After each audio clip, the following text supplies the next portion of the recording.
Good morning সবাইকে। সমান নতুন একটি ব্লগে সবাইকে অনেক অনেক স্বাগত।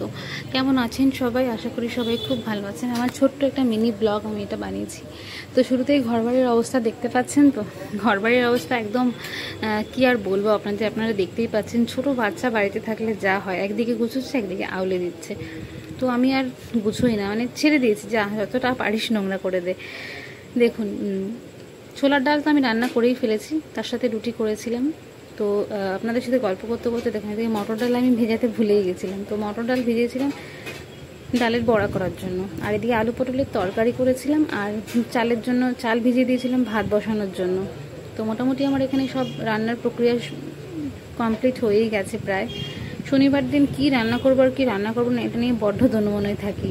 আমার আগে তো মানতে চাইতাম না, স্যাটারডে হলেই বাড়িতে বলতাম মা আজকে মাছ নিয়ে এসো, মাংস নিয়ে এসো। কিন্তু এখন যখন বড় হয়েছি, সংসার হয়েছে, বিয়ে হয়েছে, সন্তান হয়েছে, এখন অনেক কিছু ভালো মন্দর বিচার করে কাজ করতে হয়।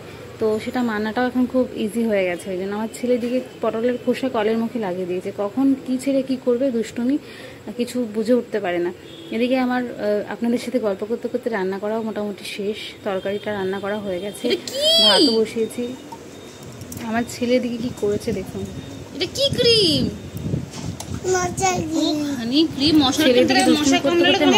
মশায় কামড়ালে যে ক্রিম মাখাই, সেটা অলরেডি ওর সাইকেলে ঢেলে নষ্ট করে ফেলেছে এক কৌটো ক্রিম। কি বলে বলুন তো। তো যাই হোক, আজকের ব্লগটা এই পর্যন্ত থাকলো। ভালো থাকবেন, সুস্থ থাকবেন, সবাইকে খুশি রাখবেন। দেখা হচ্ছে নেক্সট কোনো ব্লগে। হ্যাঁ।